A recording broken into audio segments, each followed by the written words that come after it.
And now, a message from our sponsor, Wilfrid Laurier University.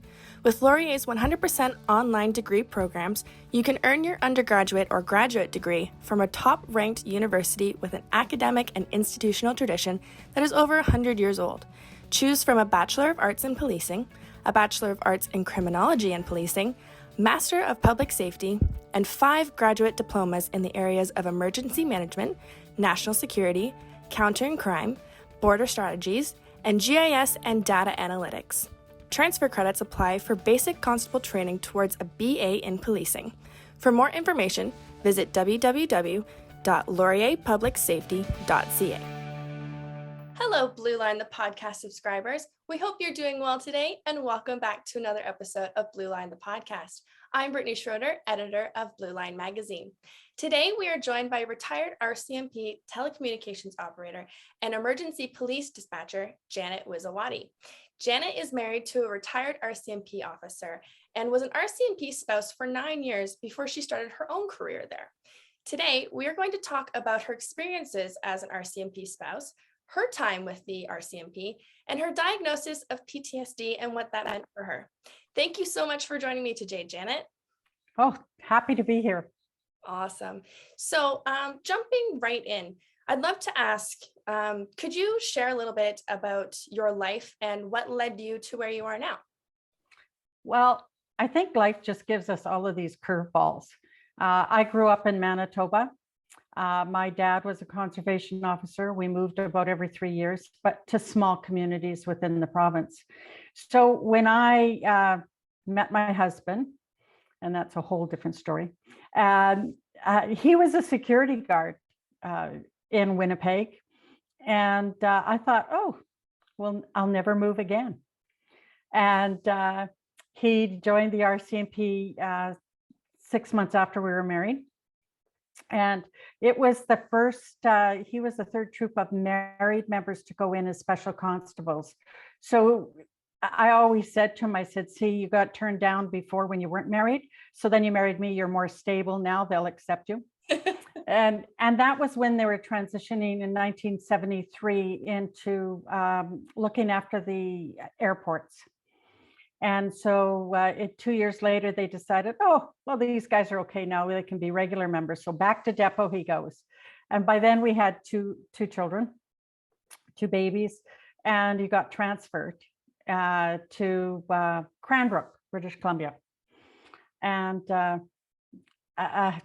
part of being a spouse is you have to roll with whatever there is. And I'll tell you, it wasn't fun with him being gone for 4 months and me having to sell our place, pack up our babies. So when I got to Cranbrook, our daughter was 9 months old and our son was 21 months old. Our kids are 12 months to the day apart. So back then in 1975 it was, nobody helped you. Like I had my daughter on my back, my son in my arms. The airlines wouldn't give me breakfast because I might spill something on my baby. And so that was my first journey. And I have lots of stories about, hey, you just got to roll with it. And you know what? Be active. Like there is, when I joined, or when my husband joined, the spouses weren't really involved. Nowadays, the spouses are really engaged in what their members are doing and that. We weren't involved at all. In fact, the RCMP made my flight reservations. They did all of that, gave me my ticket, and away I go with these 2 babies. But the guy who made the plans told me that I couldn't fly to Cranbrook. Yeah, you know, I had a 4-hour layover, and I'm from Manitoba. I don't know the West that much. Well, I do now. But so I had a 4-hour layover in Calgary and these 2 babies and flew into Castlegar and had to get off the plane. And my husband had to drive from Cranbrook to Castlegar to pick me up. But the plane I got off of was going to Cranbrook. Wait, what? Yeah. And that was the days long before we had internet and stuff like that. I was 21. Oh. So, with these two kids. So that was the beginning. But from there was our first posting outside of, away from family and everything. And that was a journey in itself. So whatever you want to ask away. I got nothing to hide. Well, just branching right off of that, how was it moving away from your hometown and your family? And, like you said, you were young. How'd that go? I'll tell you a secret. My mother-in-law didn't like me very much.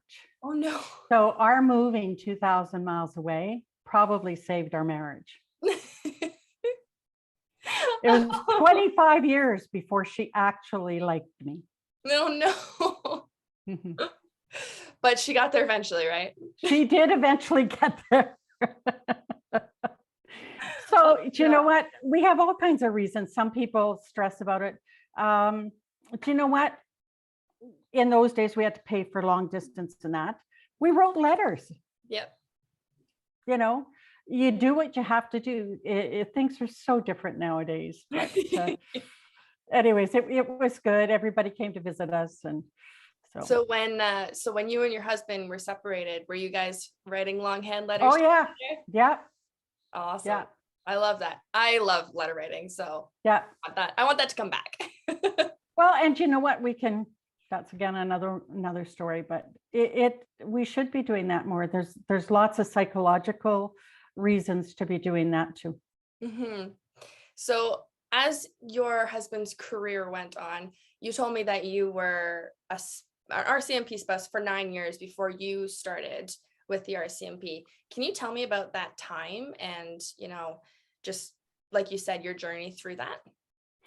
Well, being young, like I was a young mom, and Cranbrook in those days was a small detachment. Like when we were there, it's a much bigger detachment. By the time we left, we were there for 2 years. And these are things that I'm sure some other spouses will relate to.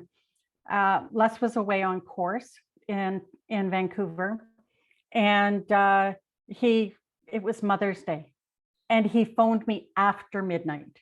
I was really pissed off at him. Oh, no. Anyways, so he gets on the phone and he says, "Hey, do you want to move?" And I said, "Yes." And I says, "Where are we going?" He says, "The Queen Charlotte Islands." I says, "Good, the East Coast." He says, "No, that's the West Coast." And he says, "But don't worry, Queen Charlotte City is only 80 miles away." That's okay. So we go on our house hunting trip, and we fly in a jet to Sandspit, and then we have to wait for our next flight. But you may hear people say we go on like Haida time. If you're in Australia, you go on, the native time, whatever. So we're waiting and waiting and waiting. There's a guy sitting across in there. There's only a few of us. It's a small airport, right? And we're waiting. My husband goes up and says, "Hey, like, what's going on?" "Oh, Denny will be here soon. Denny will be here soon." So then we get on a Beaver. Now a Beaver is a float plane, small float plane, 5 people. Whoa. We put 6 in. The last one sat on the luggage. So then we land at this one place on the water, and it's like, after a while, you start to wonder, where are you going? And it was a logging camp, and we let somebody off. But in that, they had to take a bunch of the luggage out to get that person's luggage. Right. And the person sitting in the front seat that we had seen reading a book turned around and looked, and my husband had RCMP deco on his suitcase. And he says, "Oh, you're my new member." So this was the sergeant. So then we go to land at another place. He says, "Oh, what do you think of Masset?" But it was another logging camp. So by the time we got to Masset, we were okay. But it was a military base, and there was no housing for the RCMP at that time. We had to we lived in a shack, really. Then we ended up, long story short, in PMQs because they were starting to shut down the military base. But life is such an adventure. If people would only realize that, how many people can say they lived on someplace where you had to fly in only because there were no ferries then? Yeah. And do you know what? You build a community around it. The native village wasn't very far away. We sent our kids to,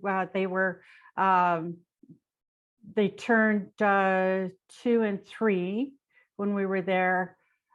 So we sent Christopher, our oldest one, to the school, like the preschool down at the village. Now they were taught by the nannies, the grandmothers, and they were told all kinds of stories, like the culture. And I know some people, we had people a couple doors down, she used to scare her kids, say, if you're not good, the Haida are going to come and get you. Like, why would somebody do that? But we loved it. It was a 6-man detachment. And I got a phone call one time. I says, just a minute, I'll get Les. And they said, no, we want to talk to you. And I said, yeah, okay, what? Yeah, we'll be there in 10 minutes to pick you up. You have to guard. What? So I said to my husband, what do I have to do?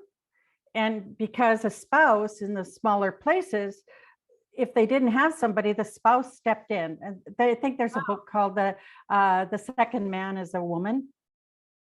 And and female members just started coming in. I think the first troop was in 1975, if I'm correct. So it was all male crew there. And so I came in and I said to my husband, what do I do? So he showed me how I should search the person, pat her down. So I get in there and I'm like a little nervous. And so I go to pat this girl down. She said, not like that, like this. So she showed me how I should take care of her. But, we all have an opportunity to make a difference, right? So we sent our kids to the village, and we would have some of the nannies, some of the grandmas, we had 2 of them come up to our and RCMP are not always well received. My husband, and there's so many great members out there that really care about their community. And they came up and says, your son, we like your son, him polite. And it was an honor to be serving up there and get to know different cultures and stories, native stories and that. And the beaches are beautiful if you ever get a chance up there. There's a ferry to there now, and things are a little different. And someday we'll go back for a visit. But then we got transferred to Souk. And after 2 years, and we got to Souk, and I never had to worry about getting a job. There was usually, and it might be different a little bit now, but we've got so many people can work virtually now. But in those days you didn't. But I had worked in a bank in Winnipeg, and then I worked in a bank in Cranbrook. I had a job before when we applied for our mortgage, they offered me a job. I had a job as soon as I got there. And then I got to Masset, and the manager had known I'd worked in Cranbrook. So he had me come in. And then as soon as we got to Souk, the credit union there, I got a job with it. Awesome. But the day after we bought our house in Souk, Les got promoted and transferred to Victoria. So it was, but we were there was a distance at that time on how far, before they would physically transfer you. But it was a great place. We have great memories. And then that's when I ended up joining the RCMP from there. Awesome. So before we jump into your time at RCMP, was it about every 2 years that you guys moved? Yeah. The first couple ones were. We were in Souk about 2.5 years. Okay. And that's because, and we probably would have been there longer, except that during that time, so that would have been 1979, 80, 81, 82. The RCMP had 2 headquarters in BC, E Division 1 and E Division 2, and Victoria was the other one. And they decided to shut the Victoria one and move everybody to Vancouver or distribute wherever. And right from the very beginning, the only place I told Les I would never move was Vancouver. So I always say they had to move everybody to get me there. But again, that's a great story in itself. But the biggest challenge is babysitters, like childcare. Finding I ended up in Souk, quitting my job at the credit union because and same with in Masset, because I couldn't get a good babysitter. So I looked after somebody else's kids and my own. That was our biggest challenge. And there's a story about surround yourself you are the 5 people you surround yourself with. Mhm. And there were lots of negativity, like spouses or friends with kids, and you can say it, bitching and complaining. And a story in Masset. So I was at a pottery class, because you try and get involved in the community, Yeah. right? And so I was complaining about Les. He wanted to buy a boat, and and just complaining. So she gives me a phone call the next day. She says, "Geez, Les, Janet, you got to be careful. People think you and Les are splitting up." So I phoned Les at work. I says, "Guess what? We're splitting up." I said, he says, "Oh, give somebody else a rest. They can talk about us for a while." That's funny. During that time, when you were working or you were at home taking care of your kids or other people's kids, how did it feel having your husband be, an RCMP member and, possibly putting himself in danger sometimes? And, I'm just wondering about how that felt for you. Do you know what? I never worried about that. And I look back, but you know what? I think that I was also conditioned. My dad was out all the time. Okay. My dad worked different shifts. He was a conservation officer. He'd be out at night, and I sat in a really small town. So they had court, I don't know, once a month in the town hall and stuff. And, I went one time and sat through and listened to some of the stories of, who he'd arrested and what for and stuff. I just wasn't conditioned to that worry part. Mhm. And I think that because I had that different kind of life, not everybody has had that life. Like we moved, my dad wasn't the boss in the beginning, but later on, as I got older, he was the boss, and there were other guys coming and going that he worked with and stuff. And we lived right on the station. So there was always coming and going and equipment going, and summers was fires. It was Mhm. always gone for fires and stuff. So I think that somewhere along the line, I was sort of conditioned to accept that. And don't forget, that was a totally different time, right? This Mhm. was in the 70s, 80s, and even into the 90s. We didn't have the media we've got now. Mhm. We didn't have the horrific things happening that are happening now. I think the biggest thing that we worried, what started with the airports was in Quebec. It was a kidnapping and stuff and that. So they just wanted to train more members, and but it was a different time. I don't know. I work now with lots of members that we've lost and stuff. So yeah, I feel for those. Mhm. I was fortunate. Yeah. Well, I'm very glad to hear that. And now moving into when you started with the RCMP, what was it, your husband and his work with the RCMP that inspired you to join? Or, what was it that was like, yeah, I want to be a part of this? Do you know what?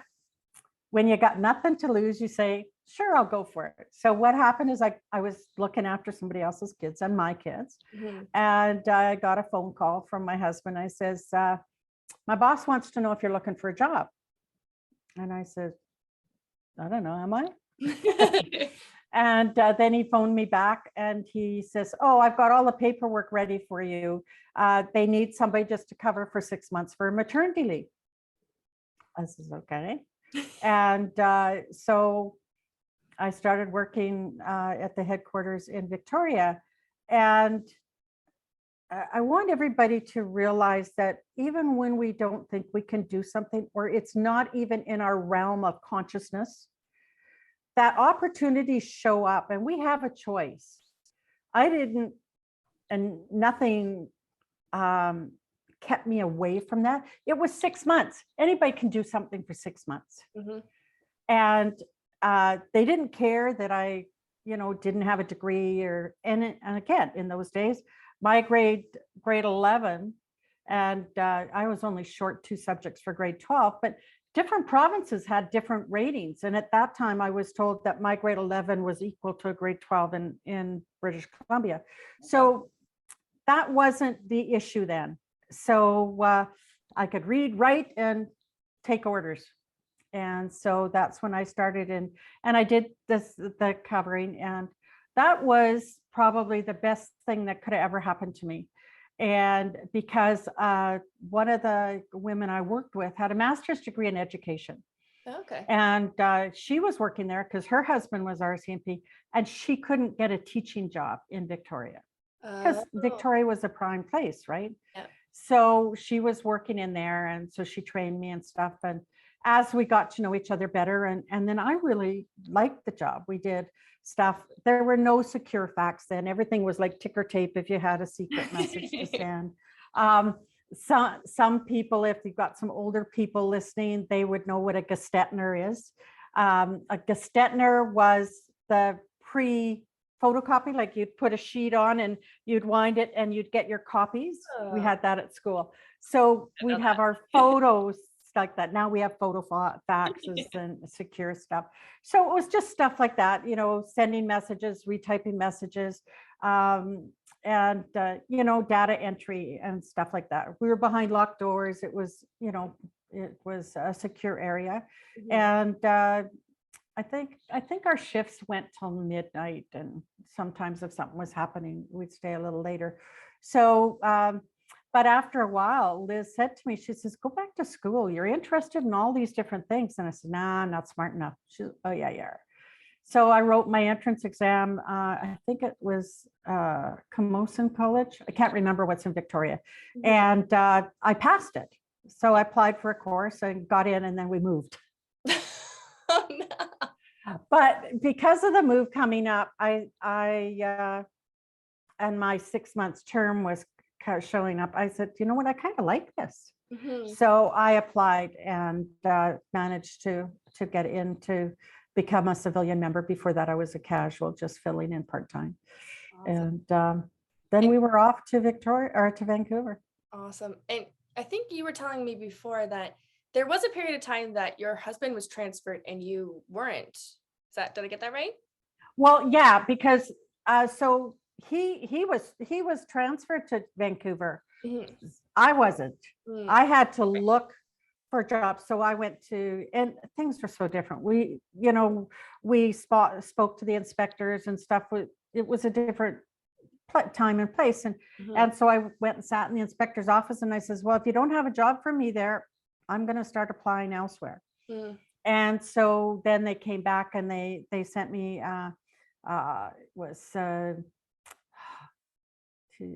anyways, surplus to establishment. Okay. And so it wasn't long before they had a position for me. And that's when I started dispatching in Vancouver. Awesome. And how long was your career with the RCMP? Like, how long were you? I retired with 23 pensionable years of service. Awesome. But I had many more years of contract work. Like I worked for a specialized section in Toronto for 4 years. And then after I retired, I did contract work in the Arctic. So I did just over 6 years, going for 4 months, 4 times a year up to Iqaluit, look after Nunavut. And then when COVID hit, I went between Iqaluit and Whitehorse. So the last time I did a contract was I was in Whitehorse this summer. Awesome. Moving on to a more sensitive topic for some people, but I know it's something that a lot of officers are probably dealing with, a lot of RCMP. You were diagnosed with PTSD, and I would love to hear the story, if you're willing to share the story around that, your experiences, and what it really meant for you. Yeah, and that, again, we never know what's going to happen, right? So life's a journey. And God has a place for you to go, and you may not understand.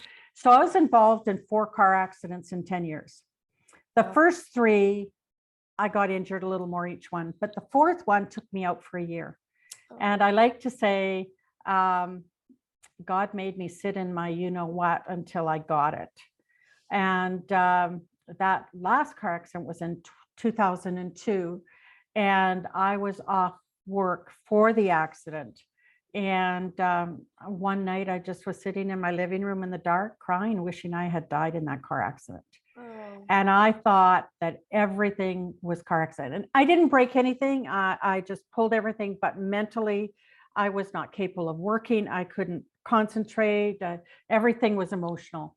And so I talked to the lawyer and I said, like, I need help. I think this is car accident related. And so he sent me to the psychologist. And I really want people to listen to this. Never, ever, ever work with someone you don't feel comfortable with. Yeah. This psychologist was decorating her office so she met me in a restaurant. Oh. Yeah. Our first meeting was in a restaurant, and I wouldn't pay anybody to go to her. And so I thought, well, I need to find somebody. I know I need help somewhere. Yeah. And I'd done some personal development on my own before in Vancouver, and Vancouver's a hub for that type of thing. And so there was this night school magazine or paper, and I saw that the one psychologist was teaching this course, and I liked what she was going to be teaching. And so I phoned the school and I said, does she take clients? And they said, well, I don't know. I said, here's my phone number. Phone her, ask her if she does, let me know. And she called me within half an hour. And I worked with her for 6 months. She was amazing. And she just worked with me the first day. She says, this has nothing to do with the car accident. This has everything to do with your job. Really? Yeah. And that was 2003. She diagnosed me. And that's before anybody was talking about first responders, never mind dispatchers being affected. And it goes back, like I wrote a piece called The Night the Mask Cracked, and it literally did. That's the night that I was finding, and it took me till 2011 to write that piece. Wow. And it was because there had been a member that I'd worked with in Vancouver, because the city has its own police force. So the RCMP works outside in other areas. Mm-hmm. So we had a police officer that committed suicide in Gibson's. And I've been really close to all of the operators were really close to him. He was a young member. He was just a really, really nice guy. Yeah. And we had a file that really shook him up. And he came in for the discovery. He had to go in and do some stuff. And there was just him and I in the radio room. And he said to me, Janet, he says, I cannot rationalize this one in my head. And 6 months later, he shot himself. And one of our operators actually years later ended up on a psych ward. Nobody was there for us. Nobody was there for him. Things are a little different now, but word needs to be shared. Yeah. And then I was working in Edmonton, and it's calls too, right? It's not just to do with the members. It's I always say that I can deal with any emergency, but when there is a personal attachment to it, that's when we're going to get traumatized. Yeah. So while I was off work for something else, that's when Marathorpe happened. Okay. And I had worked with all 4 of those guys. Yep. And then one of our dogmen was shot. And, we personally know them. We don't always see them inside, but Jim used to come into the dispatch center with his dog and stuff. But there was one that really, really shook me was a little girl calling in the middle of the night asking for help because her mom was being beat up by a boyfriend. And you could hear it in the background. But the emotional attachment was that she was probably the same age as my granddaughter, who was living with us at the time, Mhm. probably went to the same school as my grandmother or Yeah. my granddaughter. Yeah. And all I could think of was that poor girl going to school the next day and her teacher maybe yelling at her because her attention wasn't there. Yeah. And just to skip forward, I took a course, and it was an awareness course, and I can't remember the name of the title, but they were talking about, and it was up in the Arctic, and they talked about this little boy whose dad had been taken away by the police and that. And the next day, the neighbor took him to school, and the kid got in a fight, and the kid went to this and went that, and they suspended him and sent him home. That's the story of my little girl. That's the story I had in my head for that little girl. Yeah. And that in itself, I just sat there and cried. There's a room full of people taking this course. I says, that is my vision of what would have happened to that little girl. Yeah. So we carry that stuff, and, you know, the suicides and stuff. What I did learn from working with the psychologist was that nothing's your fault. And that we have, and all my training after, because after the psychologist says you don't have to work with me anymore. And these are different times. Like, she worked really hard with me, gave me some amazing tools. And again, I want to say, if you're with the same psychologist 10 years down the road, change, because your psychologist or any of your medical profession should be wanting you to move forward. Yeah. And that's what I found after I finished, when she said, you don't have to work with me anymore. That's where I said, oh my God, now what? Because there's nothing from that place to help you move forward. Right. Because it's like when you have a void, something wants to fill that void. Yep. And if you don't fill it with moving forward in something new and exciting, the old is easy to slip back in. Yep. And that's when I started my journey of personal development and taking courses and training with people like Jack Canfield. And so that I work with anybody that's done their work, because it took professional, you know, I want to say professional. They're all the people I worked with professional. Some were traditional, some were non-traditional. Mm-hmm. But it took all these pieces to fit together like a pie to make me whole again. That completely makes sense. And this was actually talked about on our last podcast with David Perez, about he said something to the effect of, it's hard for officers because they are seeing everyone on their worst days. And so, like, as a dispatcher too, like, you are hearing people on their worst days, and you also are taking that in. Like, you're not made of steel. Like, it's gonna get in there, and you know, it's about like making sure that yourself is taken care of as well. I always say that a police dispatcher has to think like a criminal, think like a member, and take action. And you know what? And to realize, and it's not always easy. Sometimes the members are cranky, and sometimes we're cranky, but they don't know what our last call was. And although we know what they've been dealing with because we maybe sent them to it, we don't know what kind of trauma they've experienced from it, you know. And we had a RCMP doctor, medical doctor, that we would see, and he looked after me after my car accident, and he sat in with a couple other people to see what our job was. And he'd been an aeronautical doctor, and he said to us, he says, you know, your job's more stressful than an air traffic controller's, because an air traffic controller has a schedule. You guys never know what that next phone call could be. It could be a child on 911 saying, Grandma won't let me have another cookie, or it could be an accident with anything. Casualties or anything. So you have to be in that state to deal with it. And right now, the dispatch centers are way too busy. The dispatcher does not have the time to come down. And I'll say that for the officers too. We need that time to come down. So anybody that is in a stressful job, and I don't care whether it's military, policing, whatever, we have to find something that will take us out of that state. Yeah. So after a while, I'd have a picture of my grandchildren right by my monitor, so that when I needed to change my state and I needed to smile, I'd look at that picture. I like that. And I'm a great grandmother now, and my great grandson's a year and a half, and my granddaughter sent me a picture of him doing dishes. He's a year and a half, and this big smile on his face. Aw. And then she sent me a little video of him giggling. So those are my go-to now. And everybody needs a go-to. Mm-hmm. Children.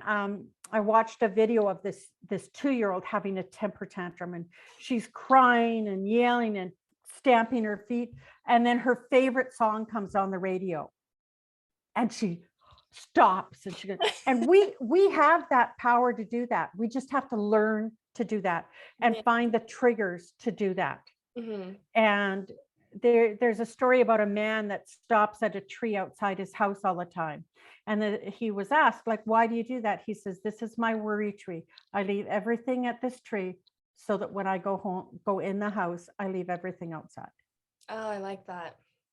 That's awesome. So you know what? It's stuff that we're not taught, but it's stuff that we can learn. Yeah. And it's and understanding, like my husband, when I was still a spouse, I came home from work really upset about something one time. And he's on the floor playing with the kids and hugging the kids. And they were like 1.5, 2.5 years old. And I told him, and he snapped at me, and so terribly out of character. Mm-hmm. And it wasn't till 2 weeks later, I found out that he'd attended a fire with 2 children the same age as our kids had perished. Mm-hmm. So if spouses are listening, to understand that when they come home, they're not mad at you. And members, when they're in that state, remember that their family's not the kicking post. Yeah. And it's a learned thing. That, you know what, you're not broken. I like to say this to people. You are not broken. It says PTSD, change that to PTSI, or like post-traumatic stress diagnosis or post-traumatic stress injury. We are not broken. Our bodies were meant to heal. And with the right thing, right energy, right people surrounding you, it can happen. Mm-hmm. Do you want to talk about a little bit about what you do now? I had a radio show called online radio show called Worldly Connections, mm-hmm. because I like learning.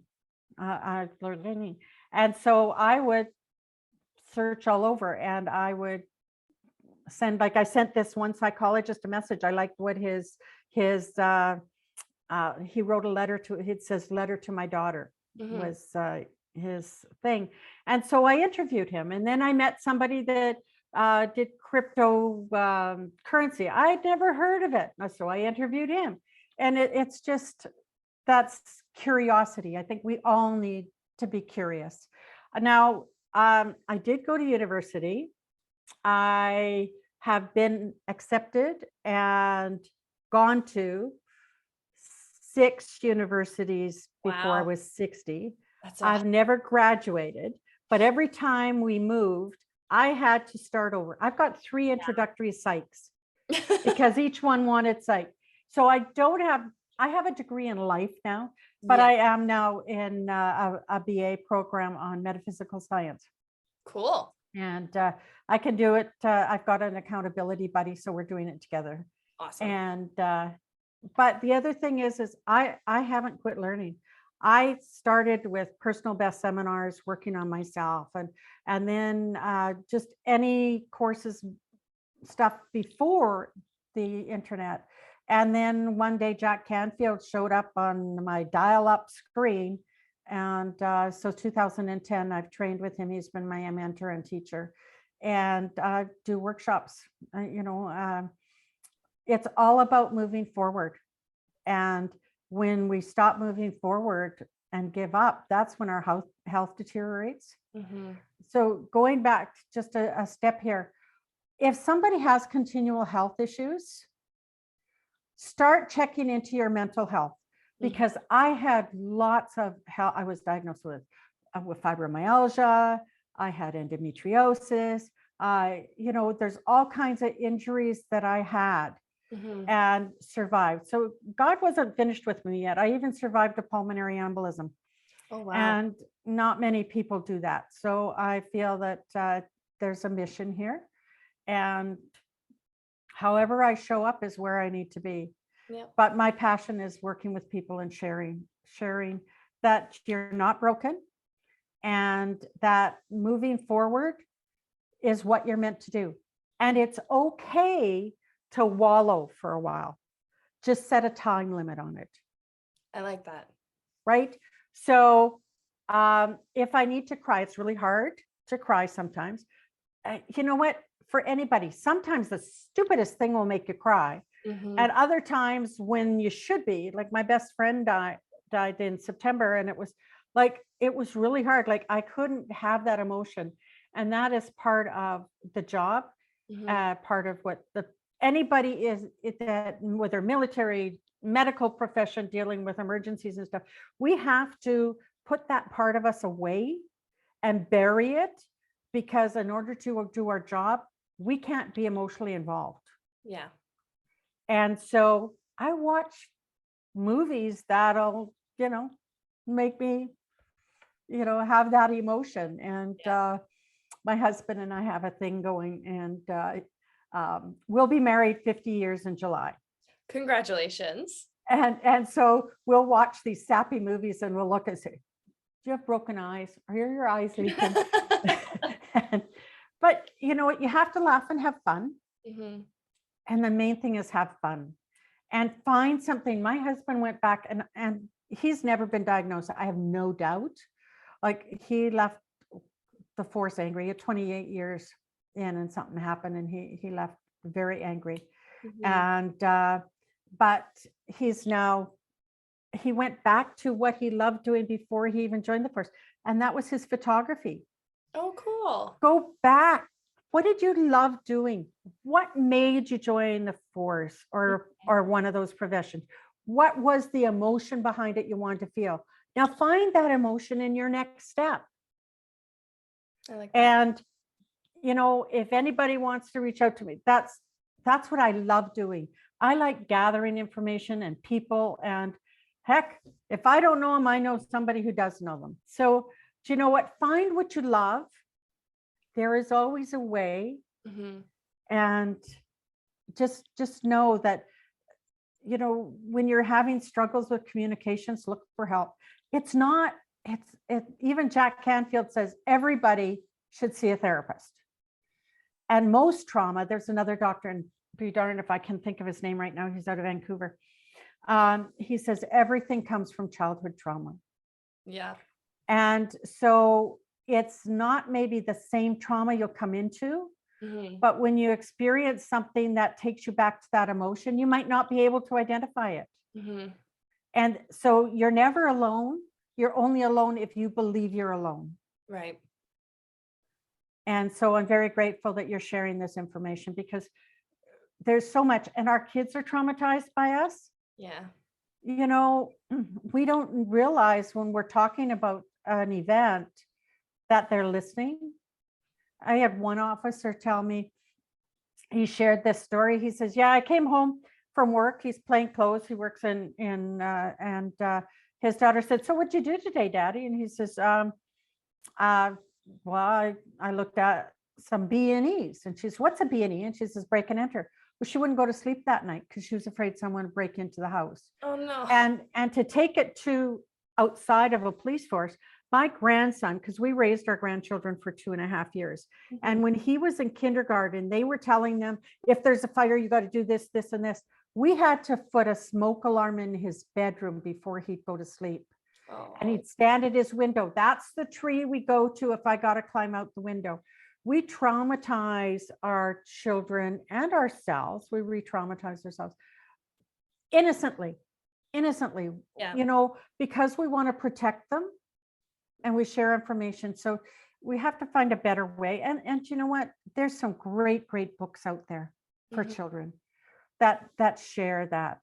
And so just keep searching, or ask any one of your guests, if one doesn't know it, somebody else does. And we Mhm. wouldn't be on your show if we didn't want to be public with this. Yeah, very, very true. And you've literally just shared so many helpful pieces of information. But is there anything else you wanted to say to potentially people who are listening today who have PTSD and are trying to move forward with it as well? Is there anything else you'd want to say? Reach out, call me anytime. I'm on LinkedIn. My phone number is available anywhere. You know what? I always say my tagline is life's a team sport. And when we all work together, miracles happen. I may not be the person for you, but I can share you in that direction. I have some great people in my life, from military to police force to nurses. My sister is a nurse. There's lots of great people out there. You just got to find them. And you know what? If you put it out there, they show up. Just you never know. It's like that job. If I hadn't said yes, where would my life have been? Yeah. And we've had such an adventure. If you look at life like an adventure and live life. Don't live life like you're going to die, but live life like you're going to live. Oh, I love that. My husband had a heart attack at 43. We just moved to Toronto. We moved in March. He had a heart attack August long weekend. He was 43 years old. We had 2 teenagers.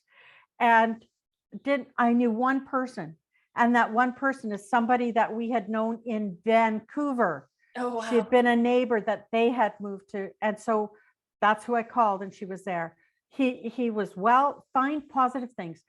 Like, now what? What I did when we met this great couple in Massett. We meet most amazing people. Each move, make sure that you pay attention. Some people tend to stay just with RCMP families. I don't. The RCMP family will always be there.